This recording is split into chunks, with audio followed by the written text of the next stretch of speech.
Hello and welcome everyone to the Your Waifu Is Trash Podcast, the show where we decide whether or not your waifu is trash using 5 different categories: appearance, personality, abilities, role, and most importantly, fetish potential. I'm Christian and I'm here with my brother David. How's it going? And today we're going to be taking a little bit of a step back before Dreamworks became Memeworks and talking about their movie Road to El Dorado, specifically Chel from Road to El Dorado.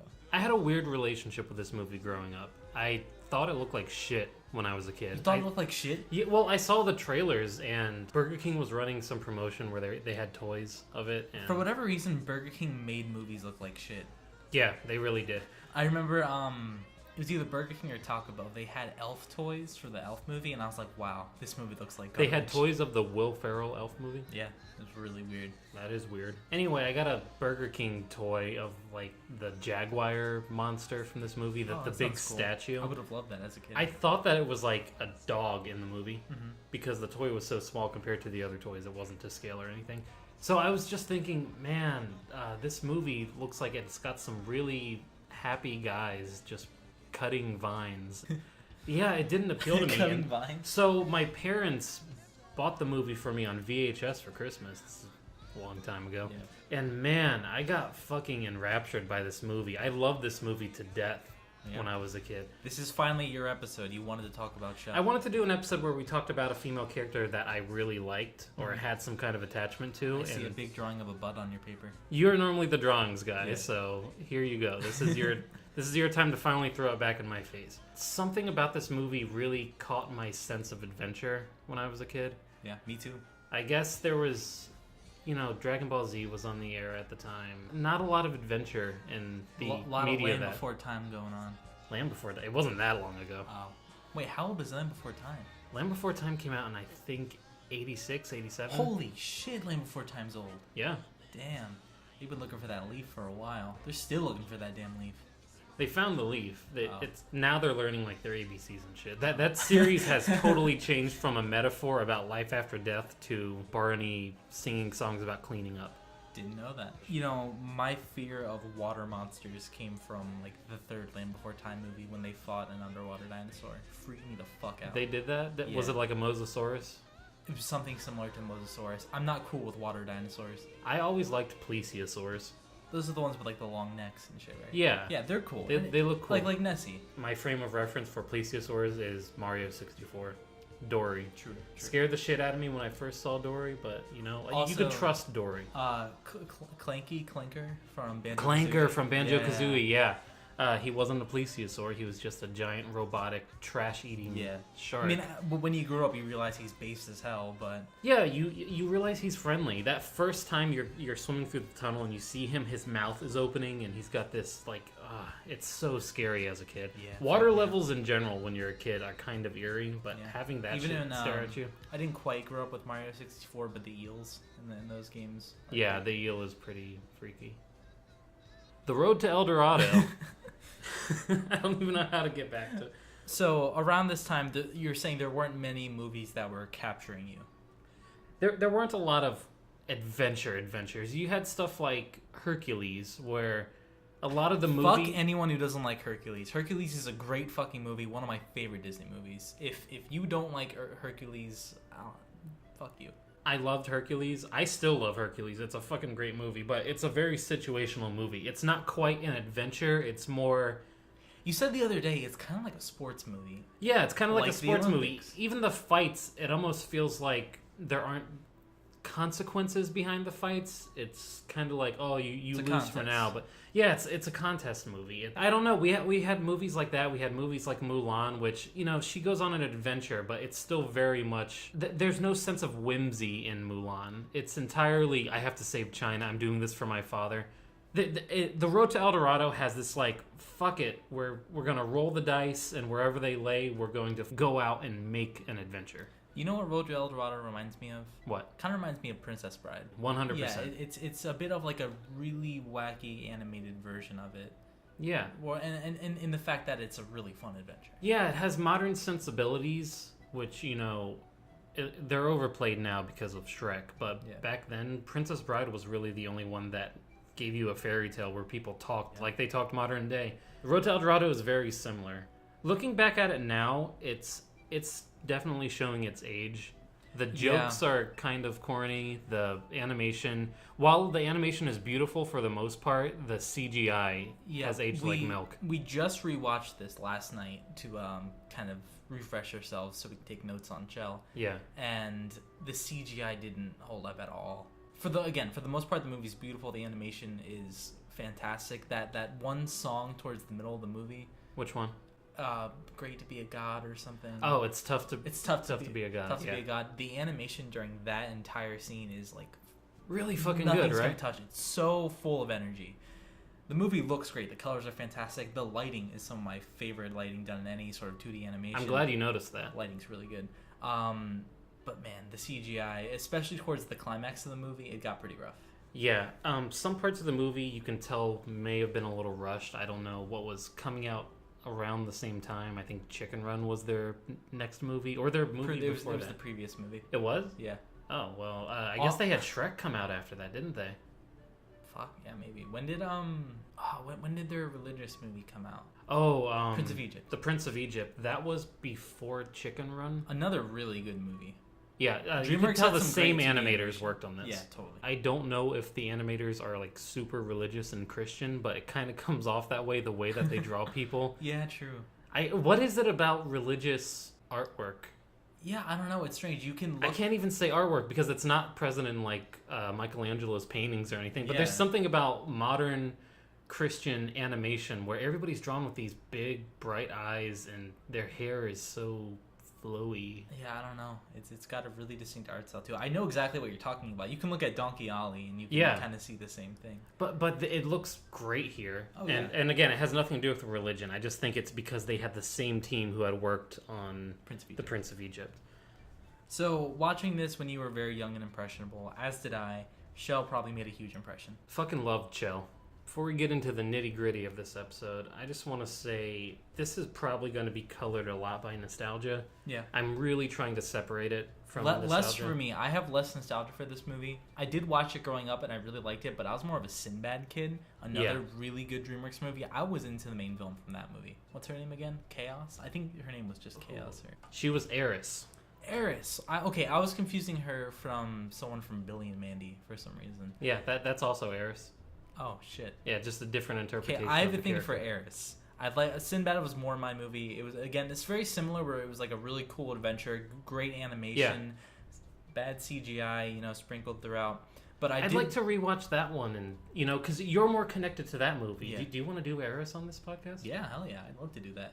Totally. Just the way she's animated alone gives her fucking 10 appearance points. I watched this growing up. I liked Chel a lot. But I was honestly just more into the story and the characters. I really liked Miguel and Tulio a lot. They were really cool. You're going to get a less nostalgic and less filtered. Yeah, you're less invested in Chel. Yeah. That being said, Miguel and Tulio, a great duo. I love the way they played off each other in this movie. We were talking about it a lot last night. I don't see how people thought that they were gay. Yeah, I mean, maybe Miguel, because he's the more effeminate of the two, I guess. He's the emotional center of the movie. Yeah. I don't think that necessarily means he's gay. I think it just means that he fell in love with the city of El Dorado, and he's the more emotional of the two. Yeah. Tulio's the plan guy. He's the logical half of the brain that the two share between each other. It's not a bad thing that the gay community likes this movie so much, because as long as this movie is being remembered at all, I'm happy. This movie really deserves recognition. I've heard a lot of people, Nostalgia Critic, one of them, that a lot of people just don't like this movie. They're not very into it. Okay, to be fair, I can see why I can see why too. It's kind of there's not much going on in the movie. It doesn't have this great mystery or this incredible story. It's basically just some guys go to a place and they pretend to be gods. Yeah, okay. We were talking about it last night. There's a lot of movies where they go to an alien planet or a pirate cove or something. They just go to a planet filled with rich Mayan people. Yeah, that's it. There's wonder. Barely any magic or real magic or anything involved in this movie besides the main villain. But that's a whole other story. Oh, here's the crazy thing though. He's a priest, which means these gods he's been praying to and talking about the whole movie are real. Mm-hmm. the age of the Jaguar that is going to be bathed in blood that he keeps talking about is going to happen in real life. Oh, yeah. And it's probably going to happen to more than just El Dorado. It's going to be very scary. So this is a character who is right in what he does. I love despite being the main villain. Yeah. Kind of like Funny Valentine. Ooh, very interesting.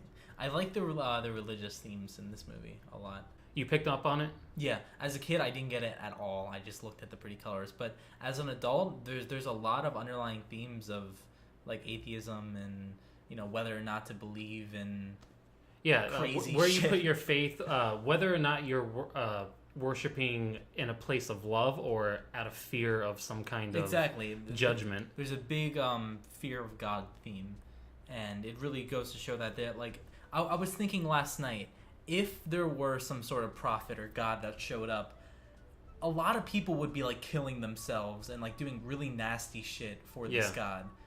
There wouldn't be peace. No, not everyone would just bow down and everything would be cool. Because the world would go into pure fucking chaos. Yeah, there's something in our humanity that wants us to take the ugly route whenever we're presented with a situation like that. Yeah. This is a waifu podcast. But we're getting into some dark territory.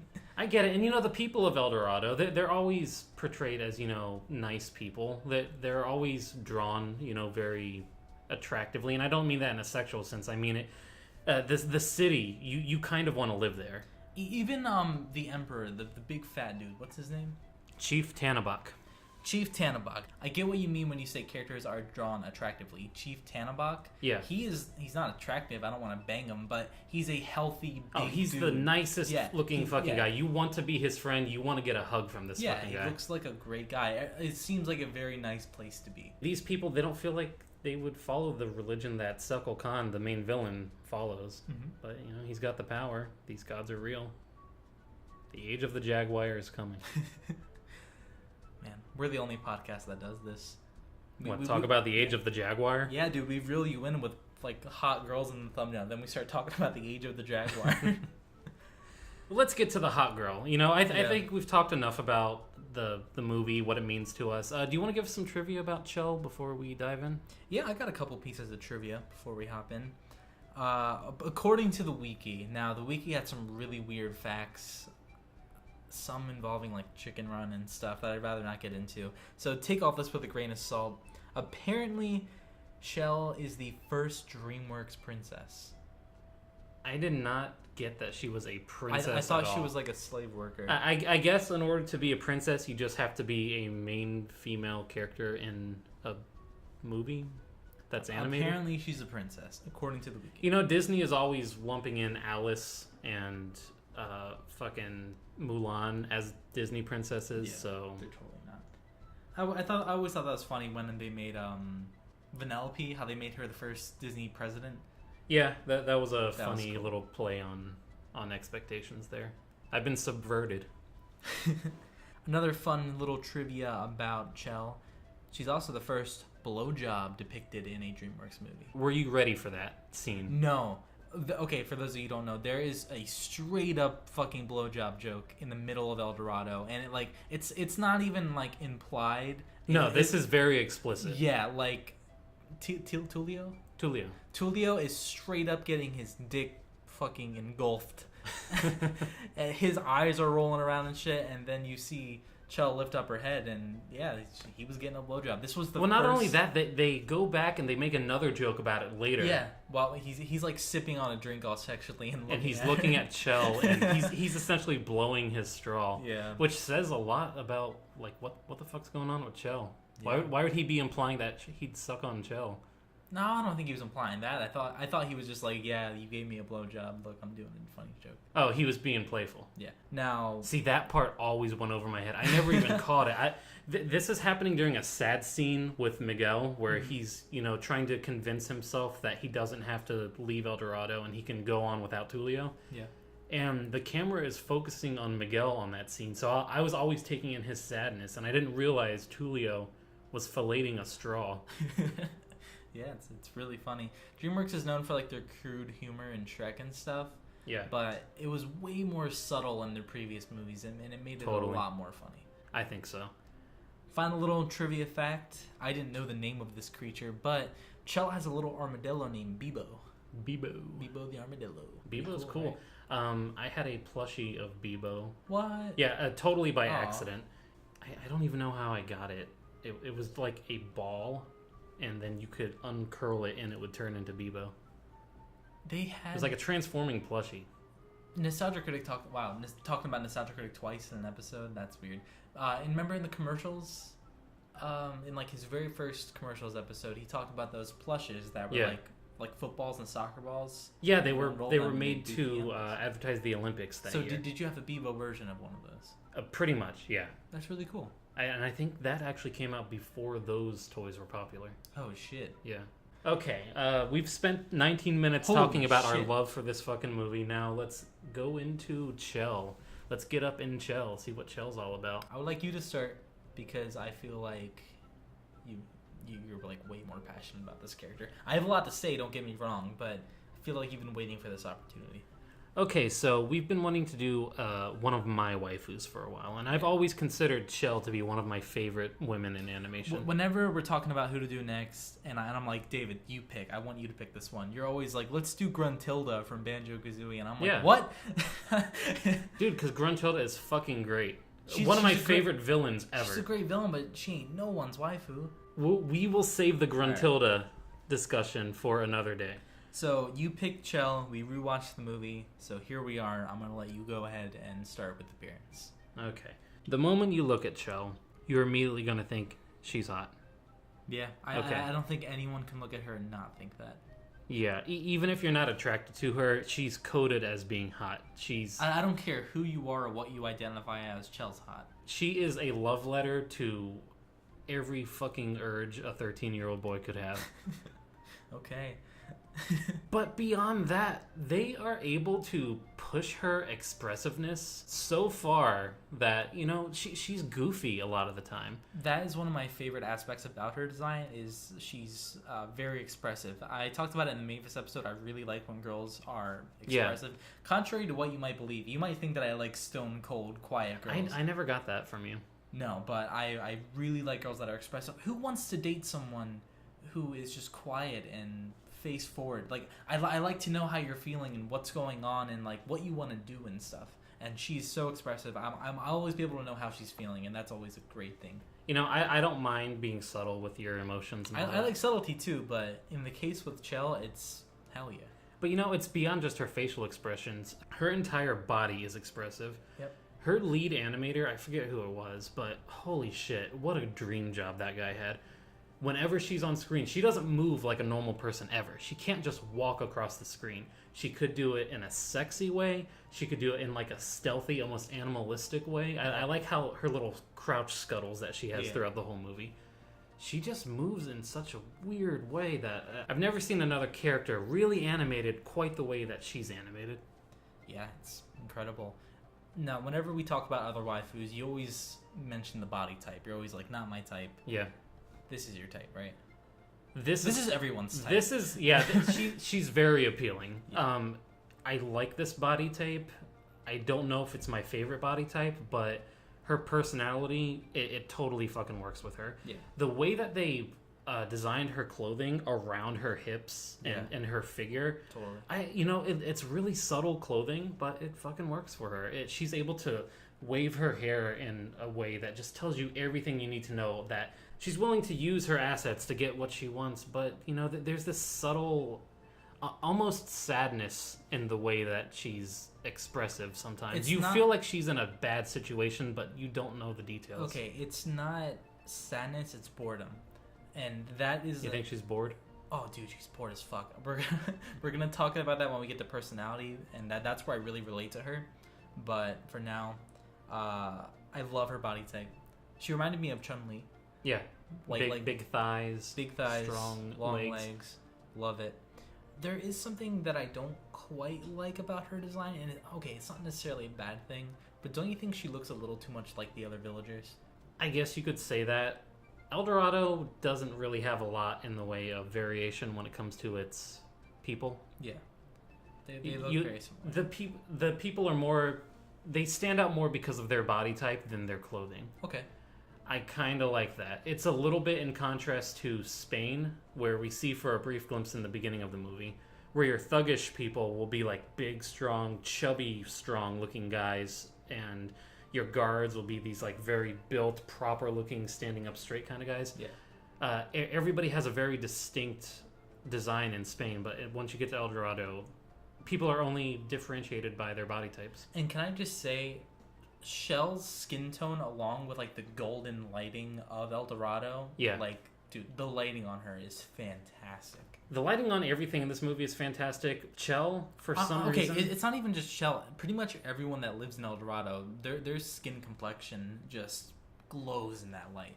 I will say, gorgeous. The color design for everything, down to the skins, the clothing they wear, the material their buildings are made out of, fucking gorgeous. Yeah. When they animated the lighting on Chel, they gave it a little more oomph than the rest of the movie. Totally.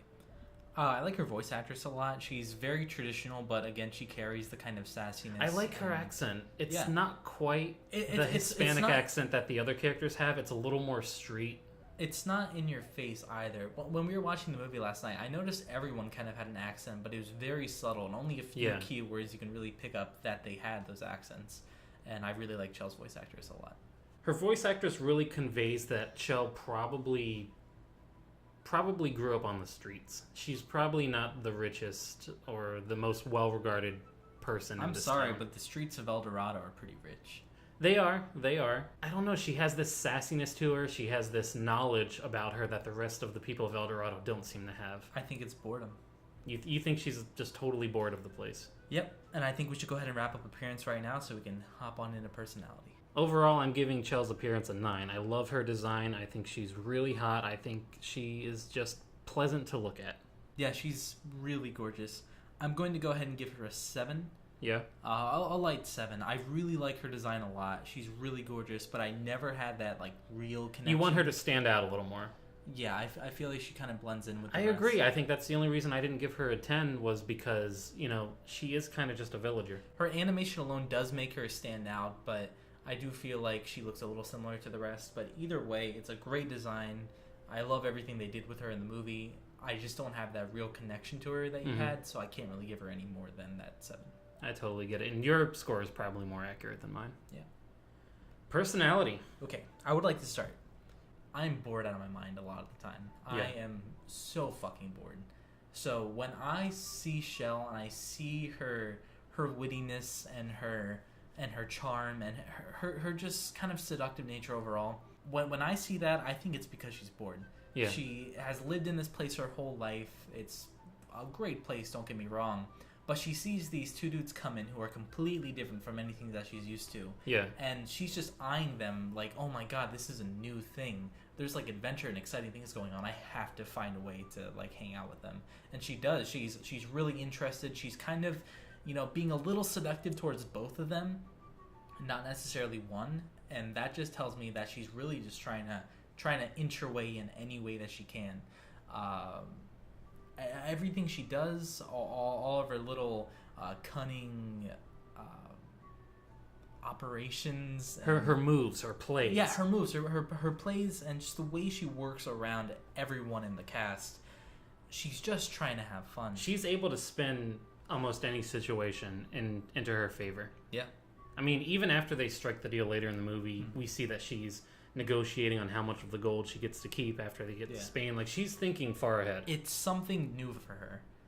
And I related to her a lot while watching this movie because I'm sitting here bored out of my mind a lot of the time. And when I see crazy, exciting things happen to this character, I would act very similar to Shale. Yeah. I would just be like, yes, get me on board. I want to do this, What separates her, in my mind, to a lot of, like, Disney girls is the fact that, you see a lot of female characters who want more out of life. They sing about wanting more, but it's always this vague thing. Could mean that they want a boyfriend or a husband. Most of the time back in the old days, that's what it was. Could mean they want adventure, but they don't know what. Chel knows what she wants, and she goes after it, and the entire movie, she's active in her role in getting out of El Dorado. Yeah, I don't like her. Even when we first see her, she stole some gold from a temple and was attempting to leave. Like, she was out of there before the main characters even arrived. I don't necessarily like when people are regularly indecisive, it seems like Shell is very decisive. She knows what she wants. She's expressive. She's going to really go out of her way to have a good time. And I like nothing more than that. They play her vague and mysterious. You almost think that she's going to be kind of villainous, that she's going to throw a monkey wrench into the plans of the dudes. Yeah. Which she does. Does she really? I don't think she ever intends to. She doesn't intend to, but she is kind of, even in the Wikipedia, she's the dirt antagonist of this movie. Okay, I don't buy that for 1 second. I think she's a red herring. She was set up to maybe look like she'd be an antagonist, but ultimately she does nothing but help the guys. She never actively tries to sabotage any plans that they have. Yeah. All she does is really act as a tour guide for them, make a couple of... It's definitely Tulio and Miguel's problem. Yeah. Because of her. There's just her existing kind of created the problem for them. She didn't do anything. But her existing, like, what did she do other than be hot? Yeah, exactly. That was the whole thing. And she clearly chooses one of them that she likes over the others. Mm-hmm. She didn't have to choose any of them. She was fucking horny and she wanted... It's not her fault. Yeah. It's not her fault, but she is in the story, and she did cause problems between the two main characters. We're getting in a role. But the difference is, for me, that she didn't intend to, whereas other characters I might take off points intended to. Okay. If they intend to start shit, kind of like Mavis from Hotel Transylvania, where, you're having this character who's constantly, you need to talk to her and explain everything so that she doesn't freak the fuck out. Versus Chel, who is simply upholding her end of the bargain, and everybody else just can't handle how fucking good her ass looks. Okay, you've made your point clear. She's quick-witted. I really like that about her. She's always animated and really funny. When they're playing that sport, I forget what the sport's called. She's cheering them on. She wants them to win. She's getting really active in it. I love that energy that she exudes. Yeah. She's having fun for probably the first time in a long time. Which is why I like watching her so much. I feel like when I watch her have fun, I am having fun, and I need to have more fun. I'm giving her personality an 8. I really love Chel, and I wish we had more movies with her in it. Part of me wants to give her a 7, but I'm giving her a 6 because, again, I'm just not too crazy about her. I do like watching her a lot, though. What aspect of her personality would have to change for you to give her a higher score? I don't think any necessary aspect. I think it's just the fact that I didn't really like her growing up. Again, nostalgia is really important when it comes to some waifus. It is, but I mean, we're taking nostalgia out of the picture. I still think that she would be an 8 for me. You think so? Yeah. She really doesn't have a lot of what I would consider major flaws in her personality. She can be, a little crass sometimes. She can come off as very mysterious and almost threatening, but ultimately, she's a good person. You know what? I'll give her the 7 because, thinking about it in terms of, would you want her to be your girlfriend? Yeah, absolutely. Totally. Yeah, 100%. Dude, she'd be a great girlfriend. Yeah, there'd be almost... Of course, every relationship's going to have its problems, but there wouldn't be too much to worry about. I feel like she might try to cut your dick off. Let's get on to abilities. I don't think there's anything to talk about when it comes to abilities. She's kind of just good at being herself and good at scheming and all that stuff. But besides that, again, there's no magic or anything in this movie. Well, hold on. Let's think about that for a second. In the Road to El Dorado, our main characters are essentially just two dudes who are kind of dexterous, I guess. They can swing on ropes and shit without getting hurt too bad. Yeah. They're quick thinkers, they're resourceful, they can come up with a plan to escape, but they're not fighters by any means. Chel fits right in with that group. She is a former thief. She's really good at pickpocketing. We see she's able to lift those dice off of Tulio, and he's a professional thief. She's charming as hell, and she can make anybody believe anything about her. You've already seen that she's kind of wowed her way into the upper echelons of this El Dorado-ian society. But think about it. Besides, again, Big Six stuff, being sneaky. Yeah. Well, what else is there? I've seen it before. I've seen it before, and she does it well, but not anything to write home about. When I look at her, and I look at her character, whenever I watch the movie, I don't think of her as the sneaky character. I don't think of her as, the thief or anything like that. Well, that's just the thing about El Dorado. The characters don't actually do much in this movie, really at all. Yeah. It's just kind of like a trip. You look at the scenery.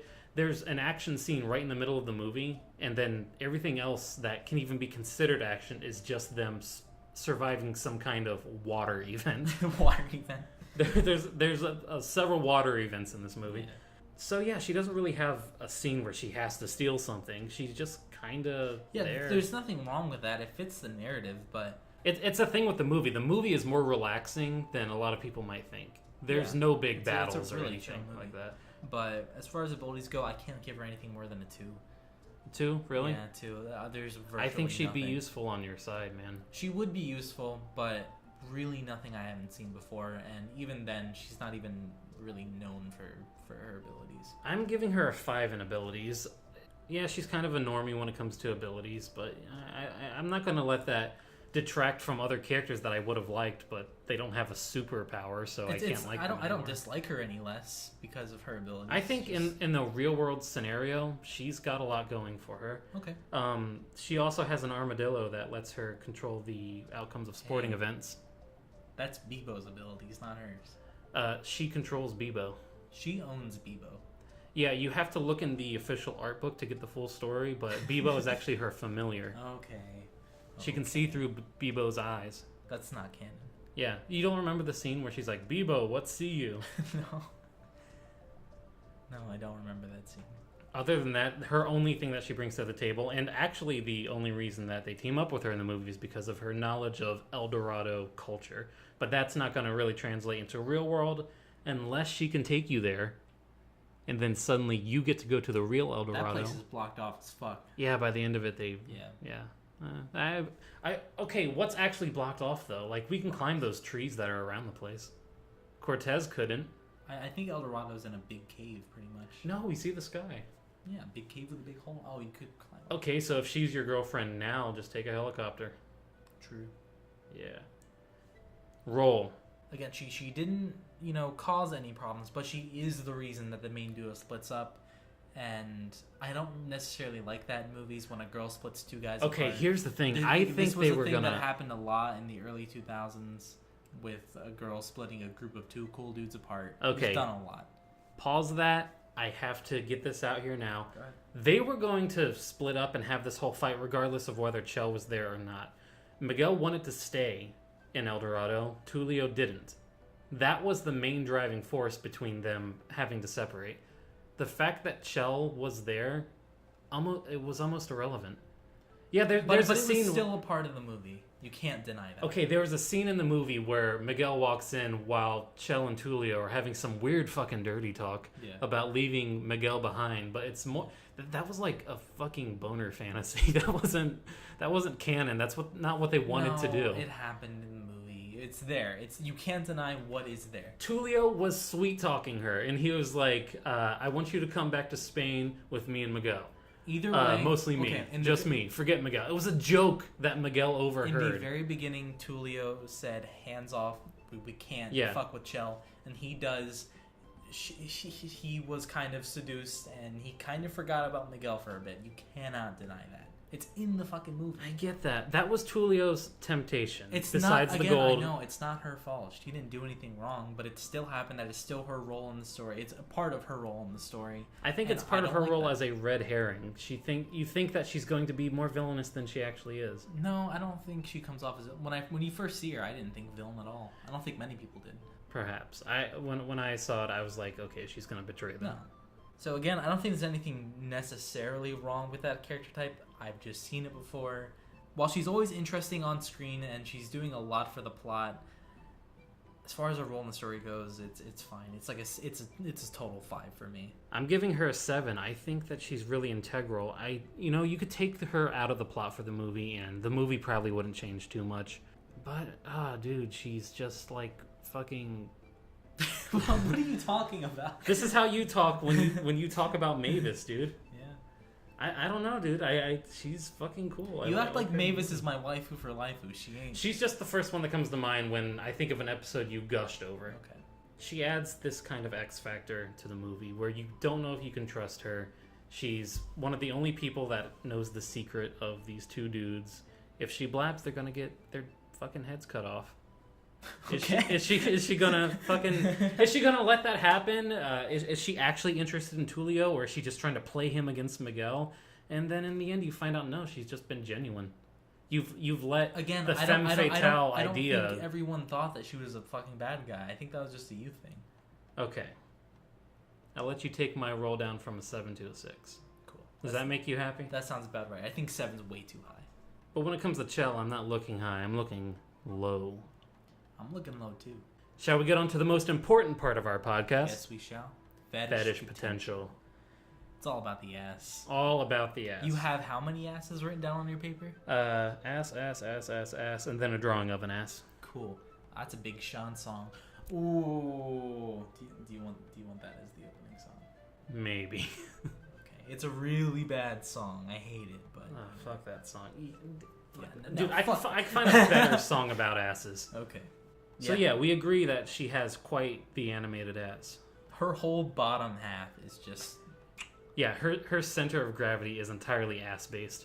nothing wrong with that. Just Nothing wrong with that. What we're essentially trying to say here on this podcast is that if you're into asses, you might like to watch The Road to El Dorado. You might really like to watch this movie. Yeah. I'm not a boob guy. Yeah, same here. You might have noticed during this podcast we almost never mention tits. Yeah, tits to me are actual, just like they have like a biological Yeah. I see them as like organs and like 100% no attraction to breasts at all. Yeah, like 0. Which is surprised because Robin is like one of my favorite waifus of all time. Any One Piece girl has really. huge tits. Yeah, it sucks that Oda's a tits guy. God, we bring up One Piece every fucking episode. I don't mind it. God. It's, whatever. It's just not a factor for me. If Oda were more of an ass guy, I think we'd both be happier. Yeah, it's all about the ass here.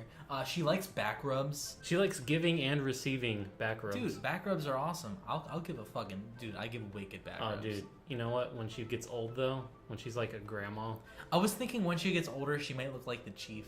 That's a part in appearance I forgot to talk about, but I feel like she might grow old and kind of... when I was... look like an abuela. When I was a kid, I thought that was her dad. Yeah, I can see that. Yeah, that might be why people think she's a princess. Mm-hmm. If you're into blowjobs, who isn't? Okay, I think. Do you think that their relationship is entirely based around blowjobs?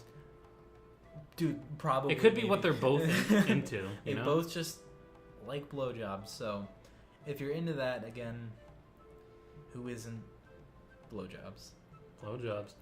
Dude, yeah. If you like blowjobs and ass, who doesn't? You're gonna like this character. The fetish potential is really strong here because it's basic stuff, and we've covered basic fetish stuff before, and usually it gets low points. Yeah. But in this case, it's basic, but like really exaggerated and done to a point where you really like are attracted to it. If you're into feet, yeah, she never wears shoes throughout the whole movie. That's how I feel about Moana as well. Yeah. It's just a part of the character. Have you noticed there's a lot of characters in animation a lot of female characters who go barefoot? Disney, Tangled. Yeah, wasn't Disney himself really into that? I don't know, actually. I do know that he fired some Disney animators for making a short where Minnie Mouse was getting fucked.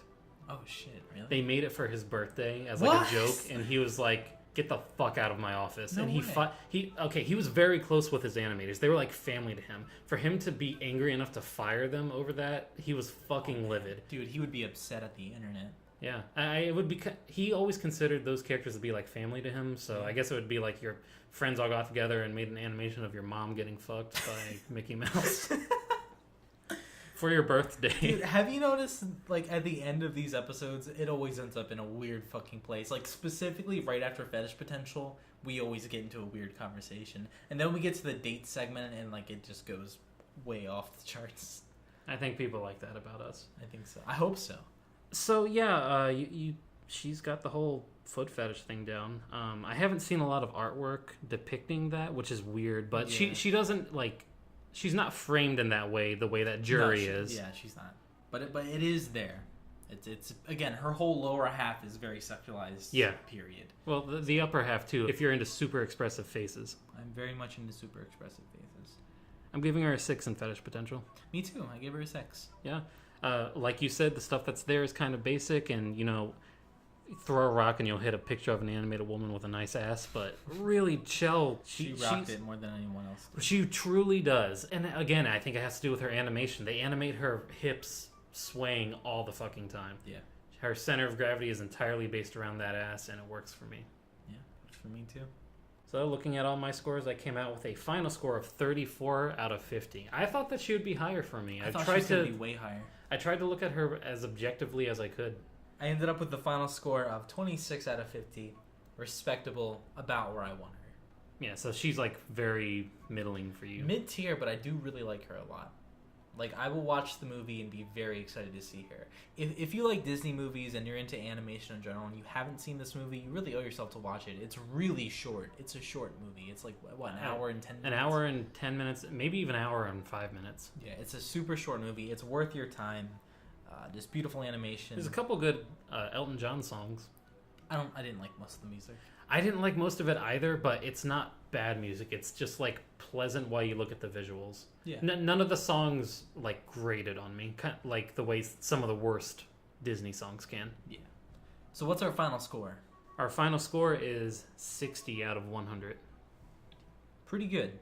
Pretty solid. Not bad. I think my average score with your above average score combined to make a solid score for this solid waifu.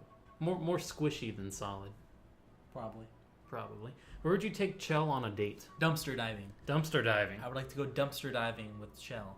I think, she's been living her whole life in gold and beautiful everything. Yeah. She kind of wants to have a little bit of a dirty ragtag adventure with some pirate boys. Yeah. They're not pirates. They're thieves. They steal from pirates at one point. Yeah.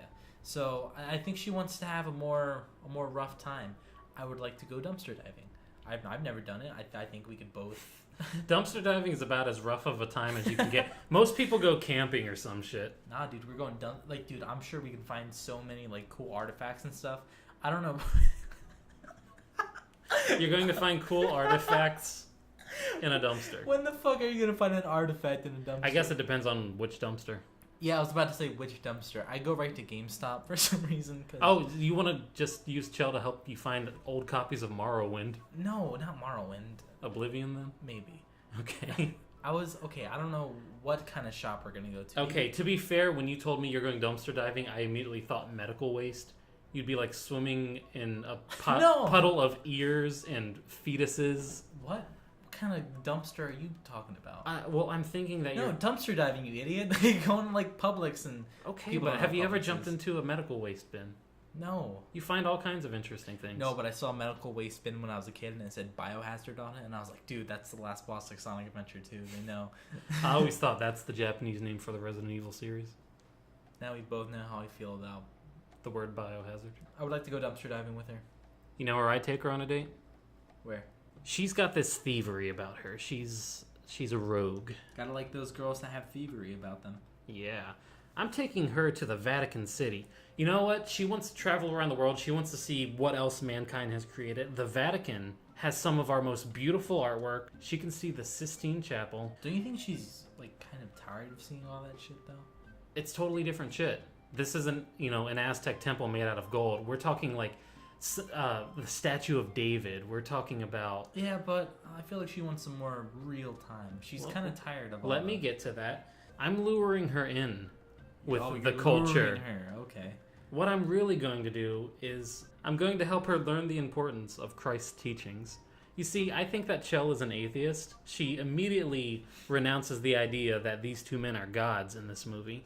And to me, that's really sad. She needs spiritual enlightenment.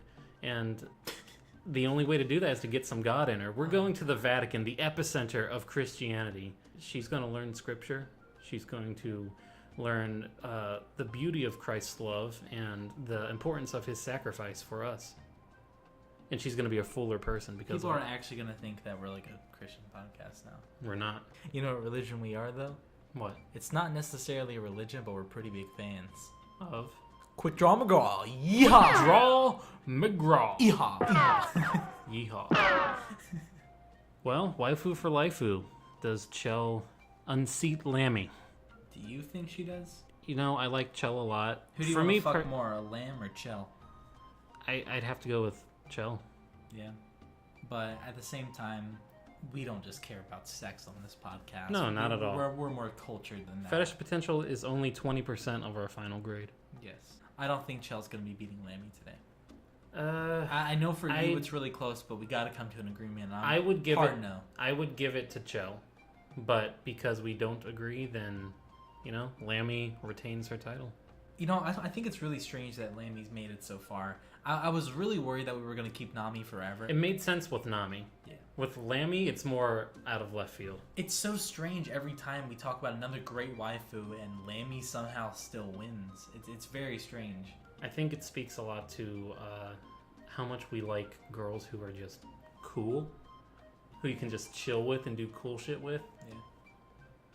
We like cool girls. Yeah. We don't like the movie Cool World. Cool World's cool visually. Visually, it's cool. We need to do a Ralph Bakshi girl next episode. No, not We've had one on our list for a while. Oh yeah, Eleanor from Wizards. Yeah. Do any of you even know who Eleanor is? Dude, okay. I was about to say our one viewer probably hasn't seen Wizards, but we're getting a couple more. Yeah, we have like 4 viewers who rewatched the episode 3 or 4 times now.